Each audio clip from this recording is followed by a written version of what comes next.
വളരെ പ്രധാനപ്പെട്ട ഒരു വാർത്തയെത്തുകയാണ്. രമേശ് ചെന്നിത്തല വി ഡി സതീശൻ മന്ത്രിസഭയിലേക്ക് ഹൈക്കമാൻഡ് നീക്കം ഫലം കാണുന്നു. വി ഡി സതീശനെ കണ്ട് ചെന്നിത്തല പക്ഷത്തെ MLA-മാർ. വിവരങ്ങളുമായി ബിനിൽ ലീല സാബു ആണ് ചെയ്യുന്നത്. ബിനിൽ, അങ്ങനെ ഹൈക്കമാൻഡിന് മുന്നിൽ വെച്ച ഉപാധികളെല്ലാം അംഗീകരിക്കപ്പെടുകയാണോ? എന്ത് സമവായ ഫോർമുലയാണ് ഉണ്ടായത്? അങ്ങനെ തന്നെയാണ് മനസ്സിലാക്കാൻ കഴിയുന്നത്. നേരത്തെ ദീപാദാസ് മുൻഷി എത്തി രമേശ് ചെന്നിത്തലയെ കണ്ടിരുന്നു. നേരത്തെ പറഞ്ഞ അദ്ദേഹം 3 ഉപാധികളാണ് മുന്നോട്ടേക്ക് വെച്ചത്. ഉപാധികൾ ഏകദേശം അംഗീകരിച്ചു എന്നാണ് നമുക്ക് ഇപ്പോൾ മനസ്സിലാക്കാൻ കഴിയുന്ന കാര്യം. എന്തായാലും അദ്ദേഹം മന്ത്രിസഭയിലേക്ക് വരാൻ പോവുകയാണ്. ഇപ്പോൾ ആഭ്യന്തര വകുപ്പാണോ അദ്ദേഹം എടുക്കുക എന്നുള്ള കാര്യത്തിലും, അദ്ദേഹത്തിന് നൽകുക ആഭ്യന്തര വകുപ്പാണോ എന്നുള്ള കാര്യത്തിലും ഒരു ഉറപ്പ് വന്നിട്ടില്ല. പക്ഷേ അദ്ദേഹം മന്ത്രിസഭയിലേക്ക് എത്തും എന്നാണ് മനസ്സിലാക്കാൻ കഴിയുന്നത്. നേരത്തെ ഇവിടെ കന്റോൺമെന്റ് ഹൗസിലേക്ക് ചെന്നിത്തല പക്ഷത്തെ MLA-മാർ ഇവിടേക്ക് വന്നിരുന്നു.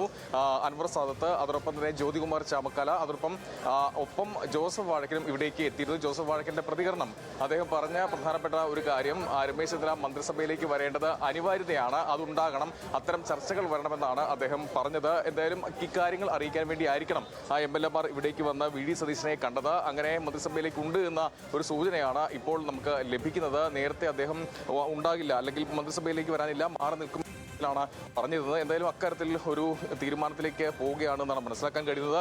നിലവിൽ KC വേണുഗോപാൽ ഡൽഹിയിലാണ് ഉള്ളത്. ഇവിടേക്ക് വൈകിട്ട്, അതായത് 7 മണിയോടുകൂടി ഇവിടേക്ക് വരും. അതിനുശേഷമാകും ഇക്കാര്യത്തിൽ ഒരു അന്തിമ തീരുമാനം ഉണ്ടാവുക. ഇക്കാര്യം അറിയിച്ചു എന്നാണ് നമുക്ക് മനസ്സിലാക്കാൻ കഴിയുന്നത്.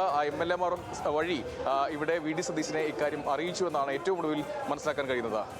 ബിനിൽ, നമുക്കറിയാം ചെന്നിത്തല വലിയൊരു കടുംപിടുത്തത്തിലാണ്. എങ്ങനെയാണ് ഈ ചെന്നിത്തല ഈ കലാപം അവസാനിപ്പിക്കാനുണ്ടായ ഒരു കാരണം?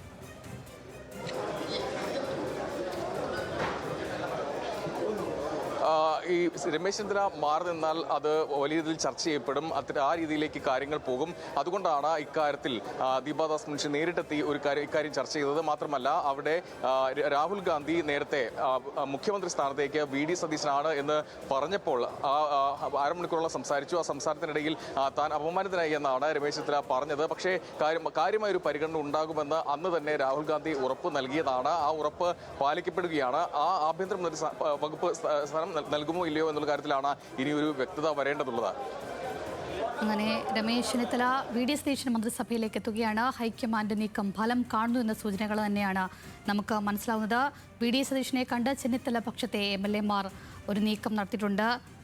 ബിനിൽ, ഈ മന്ത്രിസഭയിൽ എത്തുകയാണെങ്കിൽ ഏത് വകുപ്പ് കിട്ടുമെന്നുള്ള കാര്യത്തിൽ ഒരു ആശങ്ക നിൽക്കുകയാണ്. കാരണം ചെന്നിത്തല ആഭ്യന്തരമാണ് ചോദിച്ചിരിക്കുന്നത്. അതിൽ സംബന്ധിച്ച വിവരങ്ങൾ ലഭിക്കുന്നുണ്ടോ?